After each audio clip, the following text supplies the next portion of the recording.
Wait, is it recording? Okay. I'm pissed off if it wasn't recording. Hey guys, it's Nikicia here, and welcome to episode 4 of the Nikicia Speak series. Today's topic is taking control of your own life. And I have a wonderful metaphor that I came up with while talking to myself. And it is going to be awesome, and I think this will really put into perspective when people say taking control of your life is easier said than it is done. So, alright, here we go. So basically, if you think of taking control of your own life as you're a pilot and you have a destination, you're in Orlando and you have to fly your plane to LA, and the plane is on autopilot. So you have a beginning and you have an end. So flying on autopilot is basically what your mom wants you to do, your dad, your guardians, your parental figures, your friends, the rest of your family, your peers, and society, maybe even your school teachers, what they tell you should be doing with your life, what they expect for you to do with your life. All of those things have kind of been ingrained in you since you were a child, and now you're probably graduating high school, probably going off to college, and if you're not, you're thinking about going straight into the workforce. Being on autopilot is basically having someone else control the destination, the outcome of where your life is going to end up. And you're basically just following that path that has been laid before you by someone else's dreams. So that's basically living on autopilot. And people who aren't on autopilot, they are either in 3 phases of this flight. They're either on autopilot, following the life and the plans and the goals that is set before them by someone else, or they are off autopilot and their hands are off the wheel and they are just nosediving. So if you don't know this, if you are ever flying a plane and you turn off the autopilot and you let go of the wheel, the plane will automatically nosedive because it has no clear direction as to where it is supposed to go. So what is it going to do? Well, it's going to go down. It has no clear direction of where it's supposed to be going, what it's supposed to be doing. So what does it do? Gravity kind of kicks in and just pushes it down. And most people are in that phase in their life. And when you are in that phase where you're not on autopilot and you don't have control, or you don't grab the reins, you're basically saying, I don't know what I want. I don't know what I want to do. I don't know what I'm going to do with my life. So I'm just going to exist. I'm just going to go to work, do something, basically, is what you're saying there. And you're just nosediving. You have no clear direction of what you want to do in your life, or what you want to accomplish, or what success even looks like for you. And then there's the other kind of people who turned off that autopilot, grabbed a hold of that wheel, and directed it somewhere else. That plane was originally supposed to go to LA. Well, now you're like, no, I'm not going to fly on autopilot anymore, and I know what I want to do. I'm not going to go to LA. I'm going to go to New York. That's where I want to go. And you take the wheel and you turn and you shift your direction to a new destination that you have thought of yourself, that will make you happy. Now, everybody in their lifetime is at one of those 3 points. And I was at one of those 3 points when I first got out of high school. When I first got out of high school, let's start at the beginning. When I was in high school, I was on autopilot. I was basically trying to live the life that my mom wanted for me, that my dad wanted for me, and that my grandmother wanted for me. And these 3 people are the most important people in my life because they have the most influence over me. And I care about their opinions and I care about what they think of me. And having that and being on autopilot, I was basically trying to be the person that they expected me to be. Even though that to them, they just wanted me to be happy. But what they didn't know was that their expectations for me was also guiding me on that life that I necessarily didn't want to have. And as I got out of high school and I spent, and I came to Chicago and I lived here on my own, I learned a lot of things, and I kind of got off that autopilot. I turned it off, and I was basically nosediving. I didn't know what I wanted to do, where I wanted to go, or anything. I don't know.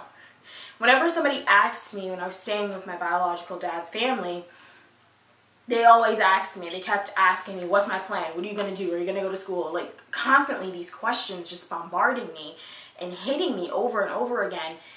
And my answer was always, I don't know. Because honestly, I didn't know. I didn't know what I wanted. You know, living so long on autopilot and not thinking, what does Nikicia want? For a really long time, you become skewed.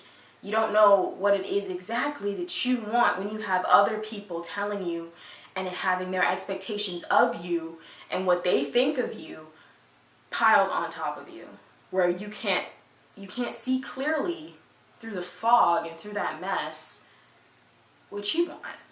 And for 2 years I was like that, and I've been in Chicago now. July will make it 2 years I would have been here. And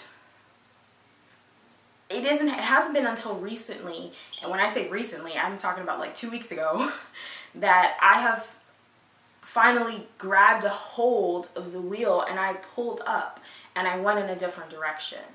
See, my plane was originally heading in a direction that I would not have been fulfilled. I would not have been happy. I would not have been in this point right here, right now, if I continue on that direction. I would have gone to school for something I did not like, for something I hated. I already hate school as it is. It's really boring. But to also go to school for something I'm not passionate about, that I don't care about, on top of that, just to, you know, live up to the expectation and the high pedestal and the vision that my family saw for me, I would have been miserable. I would have been deeply miserable. Yes, I would have been happy in a moment. You know, certain things would have made me happy. But as a whole, I would have been miserable. That picture that I saw myself as was the exact opposite of what the expectations were. And so by grabbing a hold of those reins and flying in a different direction, I have peace now. I'm happier now that I know exactly what I want. I had to sift through the fog and through the muck and through the mess to find the jewels that were meant for me. The jewels of, you know, my passions, my skills, my goals. I had to find out what it is Nikicia wanted in order for me to take control of my own life. Because I only have one life, just like everybody else only has one life. We only get one, okay? Many people may believe in, you know, the multi-life, or, you know, if you do good in this life, if you sacrifice everything in this life, then you'll be something better in another life. And I'm not saying I don't believe that you have multiple lives, but you should treat your life, this life, as if it is the only one you get. Because you have much more respect for your life, and you have a much greater love and kindness and caring for the life that you have, and you take more appreciation. You stop and think that if I make this decision today, will it have a greater effect on me later on? And going through this and seeing the different steps that I've gone through the autopilot step, the nosedive step, and the grabbing a hold of the wheel and driving. Now, I'm not going to say people at different ages go through different stages. There are people who are graduating high school right now who have a grasp hold, like a hardened hold onto that, those reins, that wheel, and they are already flying off into the direction that they want to live. And you know what? More power to you. You know, I hope you have a wonderful and blessed life, because you're one of the people who were woken up real early. There are people who aren't in college right now who are still on autopilot. and who probably halfway through are going to drop out because they're going to realize this isn't what I want. This isn't me. A lot of people take jobs, go through college for years before they realize they're on autopilot, before they realize they've been living somebody else's dreams. You know, some families have generations of doctors. Why? Because my dad is a doctor. You know, I would rather have the doctor operate on me who loves to be a doctor, who loves saving lives, who loves helping people, who loves finding, you know, a way for a person to be healthy, who is passionate about it, than the person who is a doctor because his dad was a doctor. There's no love and there's no passion behind a person who's just doing a job because it's somebody else's dream. When it is your dream and you love it, it shows. You know, my mother is a chef, and she's a really good chef, and a statement that she always loves to make is that your feelings go in your food.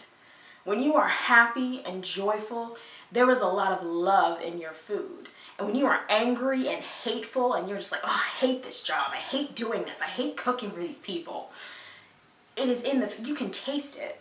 You can taste that animosity. And it tastes different from two people who make the exact same recipe, the person who loves to do what they do and the person who hates to do what they do, and you eat both of them. The person who loves to do what they do, it tastes so much better. They may have used the same exact ingredients, cooked it the same exact way, but the person who loves to do what they do, you can tell in their food. And I've been at that point where I hate cooking sometimes. Sometimes I'm just like, oh, I don't feel like doing this. But I cook for my family anyway, and they say that they can taste it. They can taste when I don't feel like doing something, when I don't feel like making tacos, or I don't feel like making some chicken. They can taste the difference.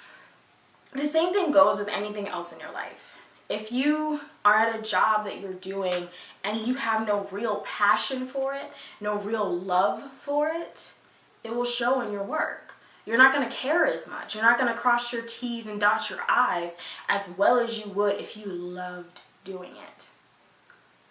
People with passion, it shows in their work. So take control of your life. If you are that person who is stuck on autopilot going towards a destination you don't really want to be at, turn it off, turn off that autopilot, and figure out while you're nosediving in that I don't know phase, figure out what you really want. Push away your parents, push away your friends, push away your peers, your societal expectations, and look at and focus on what do I want. Because at the end of the day, you were born alone and you're going to die alone. It's as simple as that. It's harsh, it's brutal, but it's the truth. You are going to die alone, by yourself. Nobody is going to be there with you when you die. No. In that moment, death is over. You're by yourself. And you don't want to be in that point and in that moment looking back at your life, because I know this is a common story with people who've had near-death experiences, that their life flashes, their entire life flashes before their eyes. And you don't want to be bored. You don't want to be like, man, I should have did this, I should have did that. I can't believe I didn't do this and I didn't do this. You don't want to be that person. When you are at that moment and you are at death's door and you look back on your life, you should have been like, damn, I can't believe I did all that. Your life should be full. You should be full of happiness and full of passion and love and joy. Yes, there are going to be some dark times and some sad times and some bad times, but those times elevate you to those happy times because you appreciate your life more going through the bad times and growing from it than you do if you went through those same bad times and you stayed on the ground. Every time that I got knocked down, and I got knocked down a whole bunch these past 2 years I've been living here in Chicago, and I had to grow up hella quick, like real fucking quick. I had to grow up because I was knocked down by life so many times. It was like every time I stood up and I was like, yes, I got this, I got slapped back down. And I stood up again, and I was like, I can do this. I got slapped right back down. It was like nothing I was doing was right, because I wasn't doing it for me. I was trying to live up to an expectation of a family member. I was trying to live up to that pretty, pristine crystal image they had of me in their brains. You can't live up to that because it's not real and it's not you. You are imperfect. You are unique and you are yourself. If no one can understand that, that's their problem, not yours. Don't try to live up to be that perfect image in your parents' eyes. Because at the end of the day, they just want your happiness. Yes, they expect some things for you, and they want some things for you that they didn't have. But that's all fine.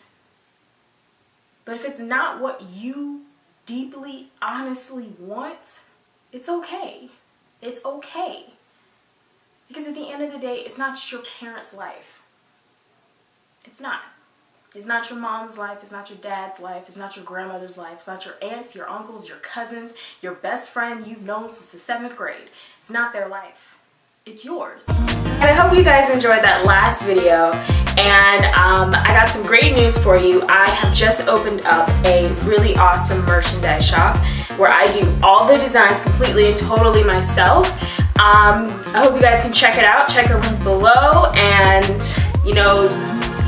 get some looks at it, leave some comments, let me know what you think, because I really care about you guys' opinions, so just tell me, let me know. I think that's it. Stay tuned to the next episode. It's going to be some really awesome stuff coming up on the channel, and I hope you guys like and enjoy it. Kisses! Bye!